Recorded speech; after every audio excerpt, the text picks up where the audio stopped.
সামুদ্রিক প্রবাল দেখার জন্য আর সেন্ট মার্টিনে যাইতে হবে না, বাসাতে বসেই আমার রেসিপি ফলো করে এই সামুদ্রিক প্রবাল বানিয়ে ফেলতে পারবেন। শুধু বানানো নয়, এটা কিন্তু খাওয়াও যায়। আজকে আপনাদের সঙ্গে শেয়ার করব প্রবাল পিঠার রেসিপি। দেখেন, দেখতে মনে হচ্ছে যে মাত্র সমুদ্র থেকে এই প্রবালটা উঠিয়ে আনা হয়েছে। যাই হোক, আজকের আমার রেসিপি সহজভাবে শেয়ার করব সবসময়ের মতো, কারণ হৃদয় ফেরদৌস খান চ্যানেল মানে সহজ রেসিপি। প্রথমে একটা প্যানের মধ্যে আমি হাফ কাপ মতো পানি দিয়েছি, তার সাথে 2টা এলাচ, একটা তেজপাতা আর 2 টেবিল চামচ আমি ব্যবহার করেছি গুঁড়া দুধ। এখন এটা দুধের মধ্যে যখন বলক চলে আসবে তখন আমি অ্যাড করে দিব গুড়। আমি এখানে হাফ কাপ মতো খেজুরের গুড় ব্যবহার করেছি। তার সাথে দিয়ে দিচ্ছি নারিকেল কোরানো হাফ কাপ পরিমাণ। আরও লাগছে আমার পেঁপে কুচি, একদম মিহি কুচি যাকে বলে সেই কুচিটা করে একটু গরম পানিতে ভাপিয়ে নিয়েছিলাম। নারিকেলের পরিমাণ কম থাকলে এই ট্রিক্সটা ফলো করতে পারেন, কেউ ধরতেই পারবে না যে আপনি নারিকেলের পরিবর্তে এখানে পেঁপেও ব্যবহার করেছেন। এখন সব কিছু উপকরণ কড়াই আমি খুব ভালো মতো ভেজে নিয়েছি। যখন এক্সেস পানিটা সোক হয়ে গেছে তখন আমি চুলা থেকে নামিয়ে নিচ্ছি। এখন আমি সেম প্যানের মধ্যে 1 কাপ পরিমাণ পানি দিয়ে দিচ্ছি। তার সাথে ব্যবহার করছি 1/4 টিস্পুন লবণ এবং আরও লাগছে আমার তেল। যে কোনো নকশা পিঠা তৈরি করতে একটু হলেও তেল ইউজ করবেন, তাহলে পিঠার নকশাগুলো খুব সুন্দরভাবে ফুটে ওঠে, প্লাস পিঠার ডোটা কিন্তু সফট থাকে। এটা আমার ভিউয়ার্সদের জন্য একটা টিপস। আচ্ছা, আমি 1 টেবিল চামচ গুঁড়া দুধ ব্যবহার করেছি। যখন এই পানিতে খুব সুন্দর করে বলক চলে আসছে তখন 1 কাপ আমি শুকনো চালের গুঁড়া ব্যবহার করেছি। এখন যেটা করব, চুলার জাল একদম লোতে রেখে আমি এই মিশ্রণটা ঢাকনা দিয়ে প্রায় 10 মিনিটের জন্য দমে রাখবো। তো ফিরছি 10 মিনিট পর। আলহামদুলিল্লাহ, আমাদের পিঠার ডো কিন্তু হয়ে গেছে। চুলার জালটা অফ করে দিয়েছি। এখন স্প্যাচুলা দিয়ে একটু আলতো করে নেড়ে নিচ্ছি, কারণ এই পর্যায়ে কিন্তু ডোটা প্রচুর গরম থাকে।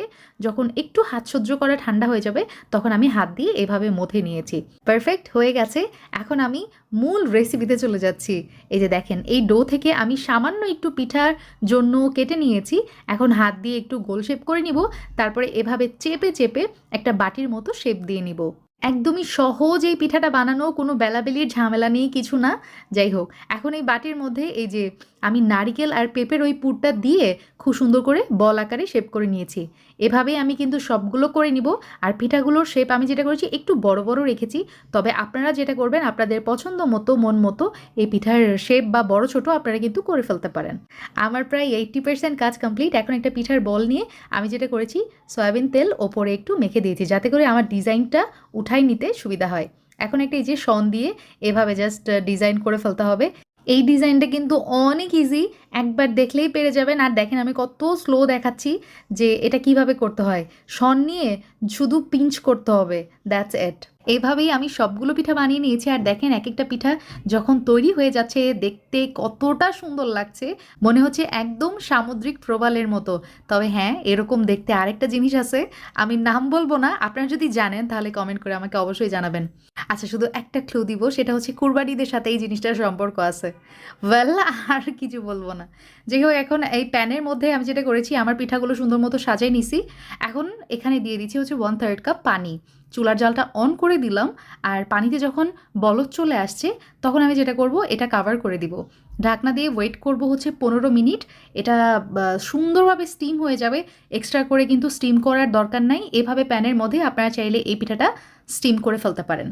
তো পারফেক্ট, আমার পিঠা কিন্তু একদম রেডি। এক্সেস পানিগুলো সোক হয়ে গেছে। পিঠাটা যখন একটু ঠান্ডা হয়ে গেছে, এই যে আপনাদেরকে সার্ভ করে দেখিয়ে দিচ্ছি কতটা সুন্দর হয়েছে আমার পিঠাগুলো। জাস্ট একবার দেখেন। খেতেও কিন্তু হয়েছিল অসম্ভব মজা, মাশাল্লাহ। দেখতে যতটা সুন্দর, খেতেও কিন্তু অনেক অনেক অনেক বেশি মজার।